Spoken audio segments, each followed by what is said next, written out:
Alright, so welcome to this video where I cover the most common champion matchups of patch 12.2 in the 4 major regions. I tally the most common champion matchups within a given role and just give you the pro play win rate, what the win rate looks like in Plat Plus and Challenger across the world in solo queue. And then kind of just give you maybe a little bit of insight on why maybe things are the way they are. Obviously, there are hundreds of variables, infinite amount of variables that affect a matchup from, anything, especially top lane. You look at an instance where, was the jungler up there? What was the proximity like? What about just the players in general? What about, is this player historically good on this champion? What is this, that, and the other? Like, what were the dragon, order like? Just stuff like that. Like, it's countless variables. But, so you just look at the aggregate. In Plat, you can imagine that there's a few thousand up to, for the bot lane matchup, I think there was 80,000 instances of a matchup occurring where you're able to figure out win rate. So, like, thousands upon thousands of matchups occur in Plat to be able to determine win rate. Challenger, not so many. That's a much smaller pool. But I do this for all patches, and I'm doing this for all the roles. So, top lane was first. I only take notes on the ones that occur more than 10 times when it comes to win rate for sample size purposes. Obviously, you see here, Jace versus Gwen, Kennen versus Gwen, Graves versus Gwen, Jace versus Graves. We clearly had a Gwen-based match meta up top. We see some Tryndamere now in 12.3 and 12.2. But Tryndamere gets banned out a lot. If Gwen's left open, it gets picked or it gets moved to the jungle. Jace was a common counter. 12.1. Jace, I believe, went like 8-1 against Gwen, or maybe 9-0. So I'm not surprised that Jace has a 67% win rate. Jace continues to dominate Gwen in the matchup. At Plat, Jace has a slight win rate, slight winning win rate. And at Challenger, Gwen just outright dominates it. NA Jace, or even you've just got to imagine Gwen is such a hard carry that I think Gwen can just carry games better than Jace. In Challenger, Kennen versus Gwen, I am not surprised about this at all. I am surprised that at pro play level, Kennen dominates Gwen as much as the Yordle does, but it does. Obviously provides more to a team. When it comes to, variability and, you can go AP, you can even go a little hybrid action if you want to. And Kennen just gives you a different vibe for the game. At Plat Plus, I'm not surprised that Kennen struggles in solo queue, given that a lot goes around his ultimate, and to, coordinate with your teammates on a Kennen must be difficult in solo queue. How are you going to... you can say that you're going to ult with pings, but really, how valuable is that going to be? That might... you might try it, but it might blow up in your face. Graves versus Gwen happened 9 times, and Graves versus Jace, if Gwen was banned, happened 7 times. So, those are the most common champion matchups for top lane on 12.2. Now on to the jungle. Right, so the jungle... a lot more matchups to go over. We clearly had a meta form in the jungle this patch. It was Lee Sin, Xin Zhao, Jarvan, Viego, and some Hecarim at the end. And Hecarim, becomes a big part of 12.3, even though we didn't have a lot of matchups to go over. So 12.3, this video won't be nearly as plentiful when it comes to stats, because there weren't just simply enough games played with LPL skipping it. So, Lee Sin and Xin Zhao happens 26 times, twice as much as the next most common matchup. In a pro level, Xin Zhao struggled in the Lee Sin and Jarvan matchups, as you can see, both having a 62% win rate over the Xin Zhao.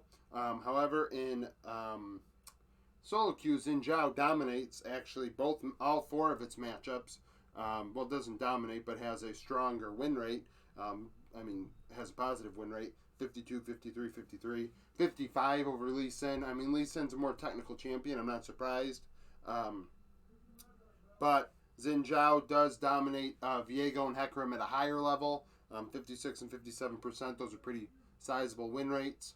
And then Xin Zhao has the advantage over Viego in the pro play game and over Hecarim. Hecarim, like I said, towards the end of the patch, I'm not surprised even that Xin Zhao was beating it because, I mean, Xin Zhao was a more common jungler up until that point, so teams were still scrimming and getting used to playing with the Hecarim on this patch. Viego is very, boomer bust, and I'm not surprised that it was on the negative side of the win-loss in that in the jungle because of that. I mean, it doesn't get picked in other roles for a reason. Occasionally, people will pick it in other roles, and I think even like TL picked it in top this past week and struggled with it. So, Viego, not that. I mean, it's an afterthought. It was being picked into Lee Sin. There was a draw, and Lee Sin has a slight advantage in Plat and a sizable advantage in Challenger when it comes to playing against Viego in the jungle. I mean, I think that's what it was. When Lee Sin and Xin Zhao were banned, we saw Jarvan, we saw Hecarim, we saw Viego, and Viego. So, it was kind of pick your poison. We saw Rek'Sai being picked a lot in 12.2, in the LPL specifically. Saw some Sejuanis, even saw Skarner and V5 on Sunday, which I didn't mention in the video, but we even saw Skarner. Saw a lot of different champions being picked in the jungle in 12.2, but clearly a more clear meta than in top lane, which was just Gwen and whatever you wanted to play against Gwen. So that's the most common matchups for jungle. Now on to mid lane. So when it comes to mid lane, similar to top lane, meta formed clearly around Orianna, Ryze, Corki, Victor. We even have LeBlanc at the bottom. With Corki being nerfed, Corki came out of the meta a bit, as did Victor, and Orianna and Ryze took control. But like I said, similar to top lane, there's not a lot of common matchups that we see often. Orianna versus Ryze was a common one, and Orianna versus Corki. A lot of people were picking Orianna against Ryze and Corki when Ryze may have been picked in the first set of picks, and then bans would come out, and Orianna was just the default counter in the second round of picks. Orianna and Ryze went 7-7 in pro play. Orianna has a slight win rate advantage in Plat, and Ryze has a strong win rate at the challenger level. I'm not surprised, given that Ryze, the better player you are, the better you're going to be at piloting a Ryze, using his ultimate properly, TPs. We even saw, depending on what runes you want to use, if you used Unsealed Spellbook, you have untapped potential. Different builds. Tank Ryze became very common in this patch in 12.2 and even 12.3. And that doesn't seem to be going away anytime soon. So Ryze will probably continue to be part of the meta, being able to 1v3 champions and having trouble killing him outright. I mean, that's why he was picked so commonly. Corki, teams are struggling to figure out how to use Corki's package around objectives, and even when they do, a lot of teams are screwing up. It's not as simple as it was before, where the timing was pretty much right on schedule. It's not anymore, and teams are struggling to get that right. So Orianna provides more around when the package isn't up, when the package timings are not accurate or on schedule with the Drake. So Orianna had a strong win rate in pro play. And then at a challenger level, obviously players are going to use the package better than at a pro level. And then, Orianna is not a carry champion. It is more so a, supportive mage mid laner that, isn't going to put up crazy amount of kills and things like that, but they're going to use their CC with their ultimate properly, their shockwave, and they're going to do what they should do and clear waves and be a stable mid laner, similar to a Victor. But Corki is going to give you those high kill games, and a Corki can hard carry a game where Orianna can't. And Ryze can provide more flexibility going from lane to lane and side lanes than an Orianna can, so I'm not surprised the win rate is higher at a pro level. At a challenger level. Ryze versus Victor, Orianna versus Victor. Like I said, Victor wasn't picked as often because Corki wasn't being picked as often. Last time around, I think Victor was definitely up here in the, most played. I think Corki versus Victor was the most played matchup in 12.1, but it wasn't the case in 12.2, not even the top 5. We saw a lot of LeBlanc being picked. Ryze being the most common counter. I mean, a lot of players like using Lissandra. That seems like a default for some. I've seen Ari being picked into it, Akali being picked into it, depending on what that champion, what that player wants to pick as a champion. But Ryze was the most common answer. So that is it for mid lane. Now on to bot lane. So with bot lane, we had more clearly a meta form. Aphelios versus Jinx happened 80 times, and then Jinx versus Zeri would happen 20 times. Aphelios versus Zeri 10 times, and a few would happen 8 and 7 times. We had Senna, we had Jhin, we had a few different things happen. But these are the most common matchups that occurred on patch 12.2. Even some Ezreal, I think a Karthus. Maybe Karthus was 12.3. But nevertheless, clearly Aphelios versus Jinx was the meta. Caitlyn being banned, Zeri being banned. It was just default. Let's pick Aphelios. Okay, you pick Aphelios, we pick Jinx. Clearly, Jinx was the champion that had the stronger win rate, so it was the first pick. If it was up, and then Aphelios answered it. So Jinx clearly higher win rate against Aphelios across the board. Not a surprise. Aphelios is a very technical champion, and I feel like in the Eastern regions, Aphelios was doing much better in the LPL and LCK than it was doing in the West, in the LEC and LCS. So I'm not surprised that the win rate's close, but also at the same time, it is what it is. Zeri, when Zeri goes off, it is impossible to stop. I'm not surprised he has a strong win rate in pro play. People are still getting used to the champion. I'm not surprised also that they're struggling to win with it against Jinx in solo queue. Jinx is still a strong champion, and Zeri is new, so people are learning how to use it. But in pro play at the highest level, Zeri, once it gets going, it goes off. Even if it's behind and you allow it to get a couple kills, it goes off. Aphelios versus Zeri. Aphelios 8 out of 10 wins. Weird. Unexpected. Obviously, it's only 10 games, so we'll see how it does in 12.3, 12.4, and so on, and going into MSI. But Zeri, even being a new champion, like I said, a drawback against Jinx. But versus an Aphelios, technically is hard to use, but people piloting the Zeri in pro play, in solo queue are able to outmaneuver the Aphelios. So clearly we had a meta form though, Aphelios, Jinx, and then let's go with Zeri as a third option. If it's up, Zeri gets picked. Caitlyn was picked against Jinx sometimes. Jhin.